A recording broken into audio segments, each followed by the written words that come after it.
Bonjour, bonsoir à tous ceux qui nous suivent à travers le monde entier. Oezaline de Konabino, Mesana Kosela Bino Musala Kitoko.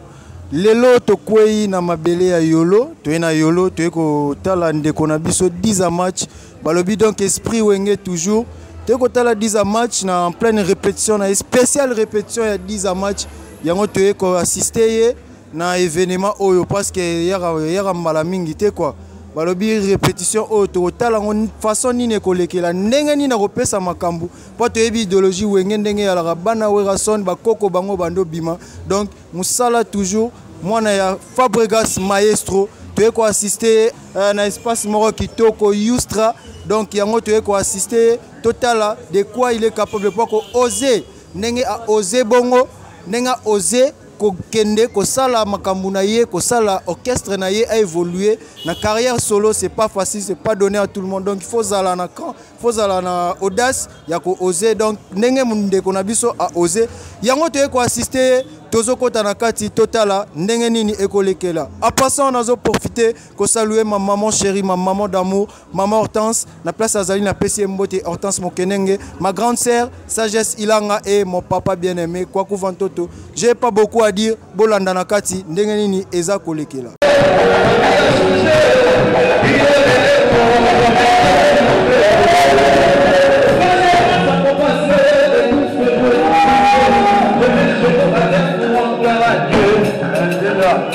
J'ai pas à m'en passer et tout ce que j'ai traversé, je vais chez nous à terre pour en gloire à Dieu. Il y en a qui ont dit je ne plais pas, il y en a qui ont douté de moi. Tout ça parce que je n'avais rien. En vérité, les amis, moi je viens de loin. De mes trois du village et de différentes. Moi ma vie est une bénédiction. Mais dans tout le monde, je ne vais jamais échouer. Moi ma vie est une bénédiction. Et dans tout le monde, je ne vais jamais échouer.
On dirait papa boneye mafuta na baange bolingo ezalaka na motema te na lakata toloba yokurite bapesa mpata noloketo yo motema mama seke kondima tika kolakisaka na bajo ngana koka te ange kulamba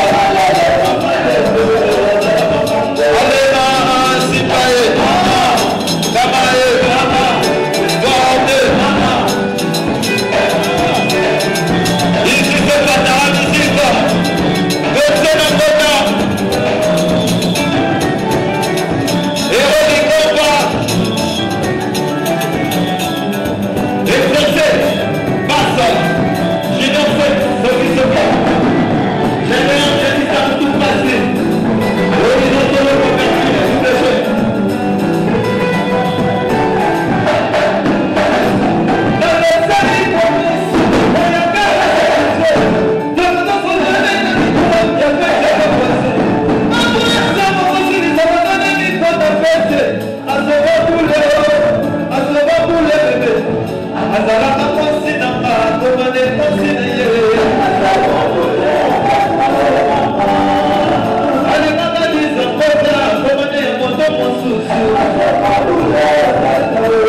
tout passé.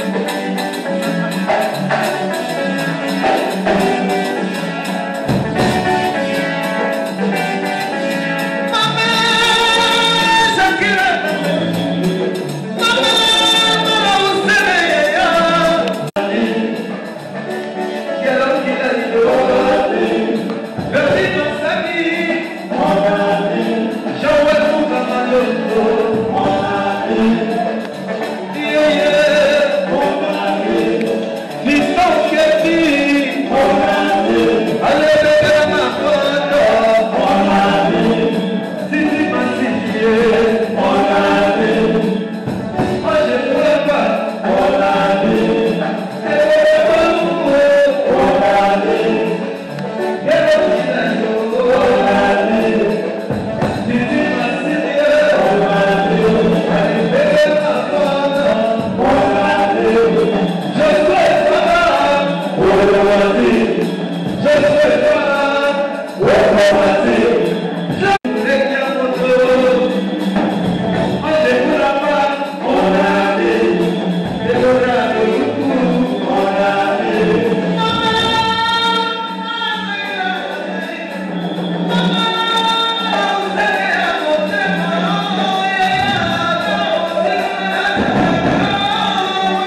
Danseur, hein? Comment mettre un chorégraphe à ma danseuse? Ah, vraiment, les alentours, mettre un chorégraphe, moi, il y a un il y a de quoi, mais ça est quoi dans la voix, c'est pas bien à nouveau. Mais chaque jour, d'abord, ça va représenter dans le transport, chaque jour. Un danseur, chaque jour, je me souviens, sinon, à ce téléphone, on rappelle, à ça, on va sauver. Oh, on a la place à chaque jour.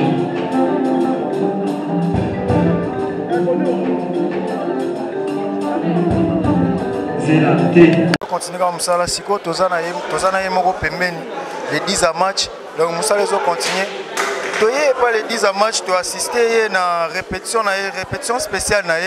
Awa na mbole na yolo na veni mbole to eto kuti cadre moko VIP to kuti cadre moko bien un chaîne lokola lokola ba 10 à match boye to ebité banani yango ba batami na sima 10 à match otozo mona ba placement ya boy ozana ba grande ba casta minene bazanga ata ba emplacement ya boy peto sepeli to yoki biloko moko ya somo donc boza déjà prêt na marché biloko ngana yoki awa talanga na ndima n'importe qui mena ndimi ndeko nanga mobali bisa match to yoki ba son o to yoki awa to yoki ba biloko ebeta mia malgré tout lobaki na biso kanga ba caméra pa biso moto yebi ba yibaka yibaka siko to ngito yeba sur les marchés l'air bord ekokota l'air bord ekota na marché pas générique eza déjà sur les marchés nayoki yo lobi awa ke petit à petit Nzambe akosunga ndenge ezobeta ndenge continue kobeta pe toyoki ça va quand même toyote ba sur les marchés ceux qui bord ekoti na marché panga mona za déjà sir okoki ko assurer ba fanatique na yo nini bakoyoka ba chant pas toyoka miso beta ba nzembo ba bêtise ba nzembo moko ya salité pona yo assurer ba fanatique na yo 10 match ba s'attendre nani non bazelara bazela sikoyo donc nito yeba 10 match pour na zo ka na yoki na sur le podium ozo reconnaître Mututu oza ingraté oza namoni oza pena na idéologie ya Bendankoni oza pena na idéologie c'est juste que bon on a bien éduqué c'est tout donc dans le sens wana et nabi na répétition mais il y a le rajout moi message à groupe moi consommer ka kitenda la chaîne abiso acoustique LBD TV et puis va s'abonner et ça bien. Merci beaucoup. Bon travail. Ouais, tu as na suka émission na biso, malgré tout beaucoup pour que ça n'était un chapeau mais tu as na suka émission na biso et ça la moi bien ko assister à blog à bon Jean talentueux comme il n'a pas na qui blog bien. Bon continuer ko s'abonner na chaîne na biso Feza TV et ko ça la bien mon commentaire et ko ça la bien. Pour nous contacter simple serviteur on a bino kwa ko vantoto megachi benga juste na plus 243 090 669 199 5 Nasuka, Tokutani, à la prochaine. Bye.